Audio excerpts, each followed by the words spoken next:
If you've ever struggled with having an organized, tidy home, then this video is for you because today I'm going to share 5 tips on how to keep your home organized.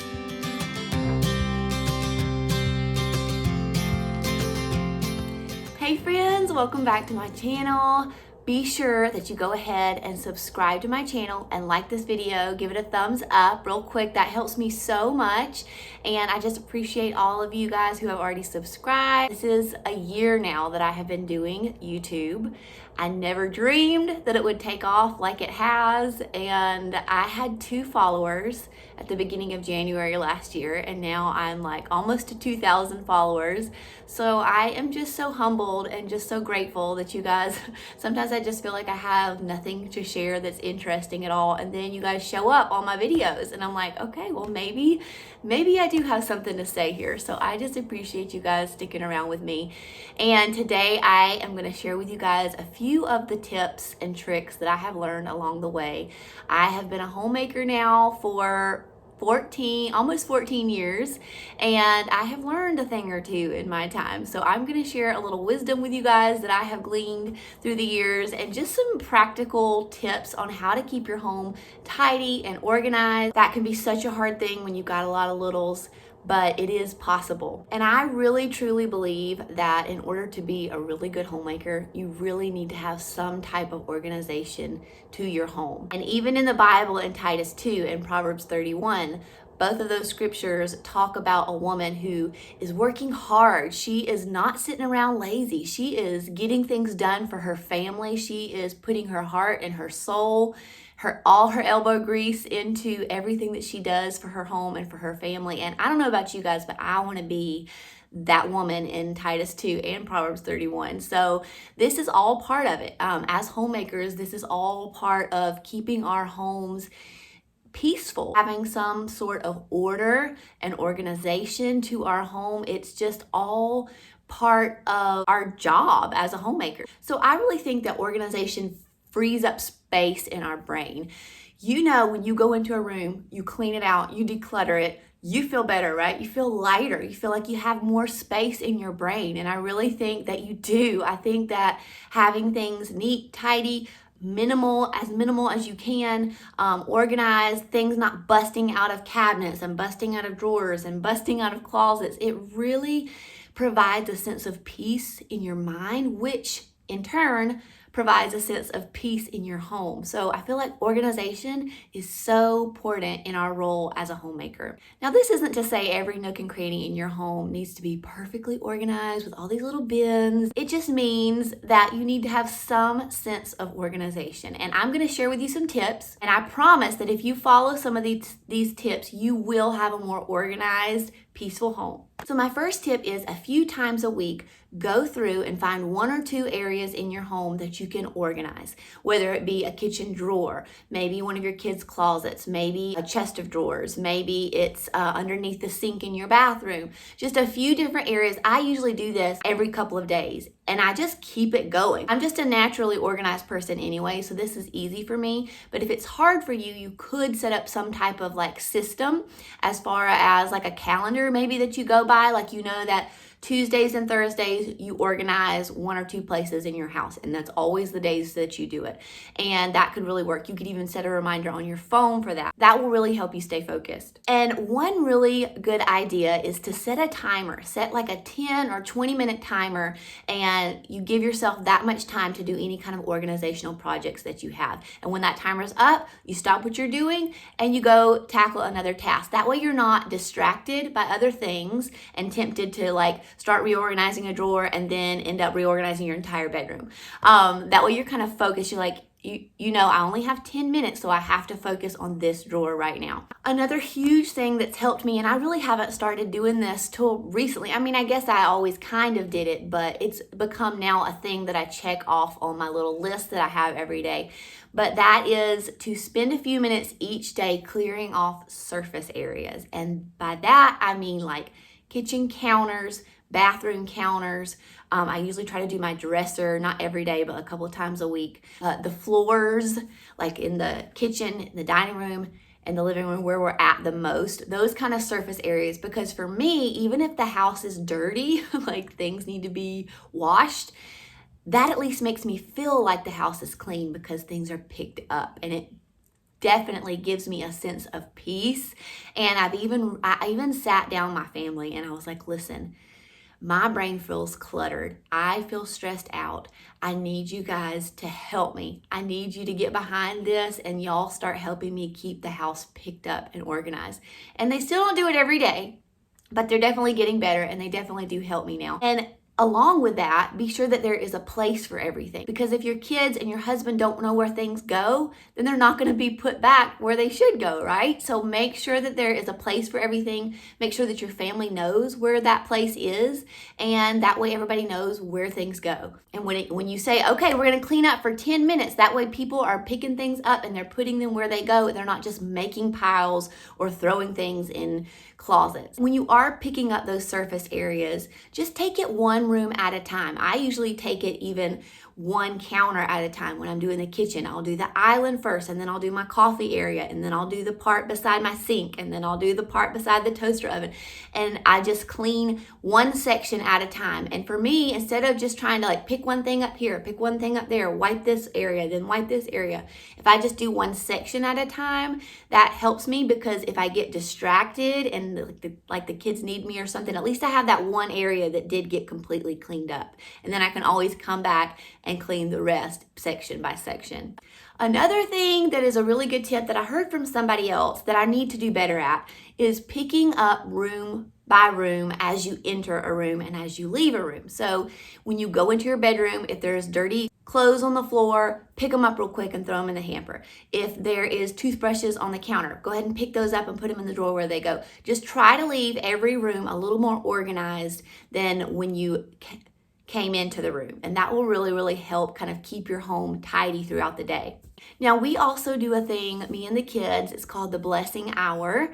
And I can't remember who shared this with me. It's not my idea, but I can't remember who I heard this from, but I heard it like on a podcast or somewhere, where you do a blessing hour that hour before your husband comes home. And for me, this is usually more like 20 to 30 minutes rather than an hour. But I say, okay, kids, we're going to pick up the house. We're going to make it look nice for when daddy gets home so we can be a blessing for him. Now, my husband, he is not like a big stickler about the house being clean or tidy or whatever. But I do know it gives him a sense of peace when he walks in the door and things just aren't like everywhere. Dishes in the sink, kids' toys everywhere, and just a chaotic mess. He enjoys to come home and feel peace. And so I love for him to feel that way. And so me and the kids as a team, we get together that 30 minutes before he gets home from work and we try to tidy up the house as best we can. I also will spend a few minutes before I go to bed. And this has been so hard for me because I'm the kind of person, like after dinner, I'm done. Like I don't want to do anything else. I don't want to sweep the floor. I don't want to do anything but go take a bath and go to bed. But I have really been trying to discipline myself for probably the last year to really get the house in order before I go to sleep. And that usually just means maybe vacuuming up the living room floor, tidying the pillows, because it never fails, the kids are always throwing those pillows on the floor every day. And I try to just make sure the countertops are wiped off again, because never fails, a kid needs a snack before bed too. Just things like that. Making sure I put a new clean hand towel and washcloth out by the sink at night so we are not washing with a dirty rag the next morning. I try to put a new hand towel in the kids' bathroom that we are all using throughout the day, and make sure the toothpaste is wiped up. And it takes me maybe 10 or 15 minutes to do all that. And it really makes me feel so much better in the morning when I wake up. It just kind of starts my day off right and makes me not just wake up with that sense of overwhelm. The third tip I have for you guys is to get your family involved. This doesn't have to fall only on your shoulders. Yes, we are the keeper of our home. We are the homemakers. This is our domain, but our family also lives here and they can help us too. So don't be afraid to get them on board. And like I talked about earlier, sit them down. Say, hey, guys, I need some help with this. Mommy can't do it all on my own. And maybe assign different tasks to different kids. for different things that they can help you with throughout the day. Now, we do a chore system in our house. Every child has a chore chart, and they have chores that they have to do every day, and then they have one chore each day that is a weekly chore. So for example, Gabe, my 9-year-old, every single day of the week, he's got to brush his teeth. He's got to load the dishwasher. He's got to clean up lunch after. That means wiping down the counters, vacuuming. He has to feed the cats. He has to take out the trash. There's maybe a few other daily chores that he has. And then like his weekly chore on that day would be clean his bathroom downstairs, or it may be fold the towels, or different things like that. So we do have a system in place for our kids to where they're helping us with the housework every day. But if you don't have that, you could just sit them down and say, listen, every day it would be so helpful if you just took out the trash after lunch or whatever. And you could say it would be super helpful if you could, another one of Gabe's daily chores is to wipe down the bathroom that we all use every day, which is the hall bathroom. He wipes it down with some cleaner and a paper towel, wipes the sink down, wipes the countertops, and wipes the toilet seats, and he puts a new towel up and wipes the toilet seats, and he does an awesome job at that, and that bathroom stays clean all the time because of that, which is awesome, because if we have guests like stop by unexpectedly and they need to use the bathroom, I'm not embarrassed that there's probably like pee on the toilet seat or whatever. So you can do little things like that. Even our little one, Emmy Grace, she is 3. She has chores to do. She brushes her teeth, makes her bed, brushes her hair, puts her clothes on, and she even does things like set the table for me. So even little ones can do little things around the house to help you. And the older ones, they can do big things around the house to help you. They can vacuum, they can dust, they can clean up after mealtime, wash dishes. There's a lot that they can help with. So don't be afraid to ask for help. And you're also teaching them responsibility and a good work ethic when you let them help with these chores. Number 4, and this is gonna seem like a silly one, but make your bed every single day. I recently saw a statistic online that said people who make their bed every single day are more likely to become millionaires than people that don't. I said it to my husband because he always thinks I'm crazy for making my bed every day. And I said, see, honey, I'm just trying to make us millionaires.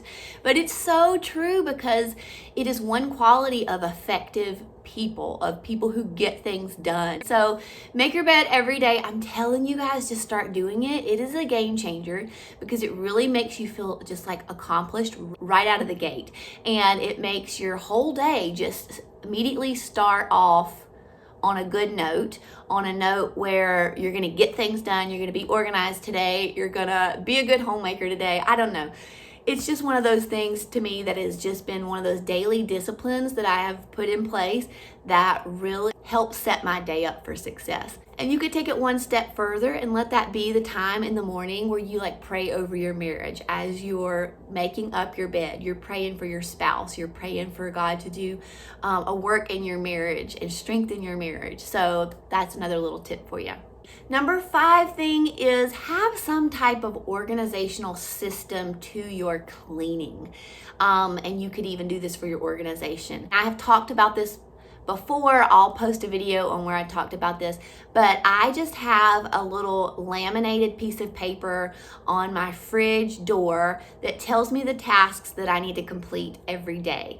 And there's things that I always do in the morning. There's things that I always do in the afternoon. There's things that I always do in the evening. Those things are below. And then at the top are different days of the week. And so it shows like on Monday, I have certain cleaning tasks that I need to get done. I also will put on there the days that I want to work out that week, because sometimes they change according to what our schedule is like that week. But I always try to make sure I get a workout in 4 times a week. So that I also put on there. I have just organized my cleaning schedule this way to where I'm not overwhelmed with a ton of cleaning on one day.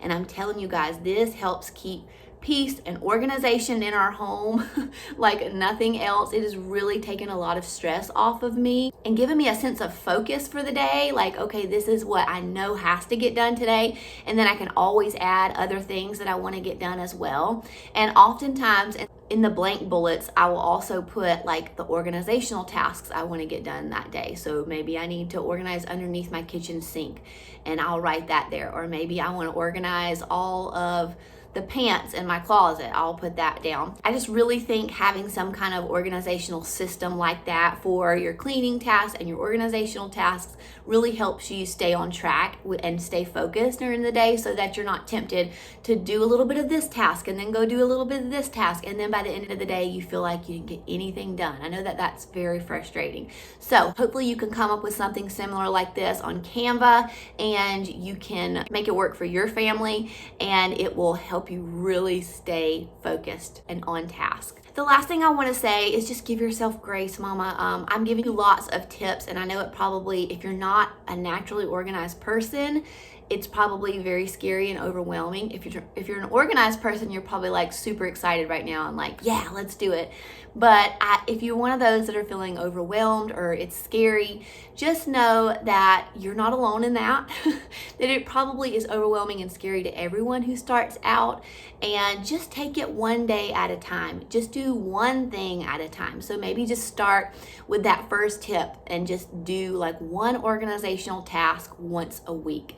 And I guarantee you, once you start that little habit, you'll be able to develop other habits that will help you in your homemaking and help you keep an organized home. So don't get discouraged, don't be overwhelmed. Just maybe write yourself you could even, instead of creating a fancy organizational system on Canva, you could just do it on a piece of paper and just write, this week I want to make sure I get the bathrooms cleaned on this day, I get my floors cleaned on this day, I organize my kitchen pantry on this day, and just do it that way. And that way it's not quite as a daunting, huge task to get started. And you really can start anytime, and you can start with as little as just organizing your silverware in your kitchen drawer. That would be a really easy, good place to start. So I hope that these tips were helpful for you. You can do it, mama. It will become easier and easier the more that you do it, and you are going to really, really bless your family the more that you can develop some organizational systems in your home. So thanks for dropping by. Be sure that you subscribe to my channel before you leave and give this video a thumbs up, and I'll see you next time.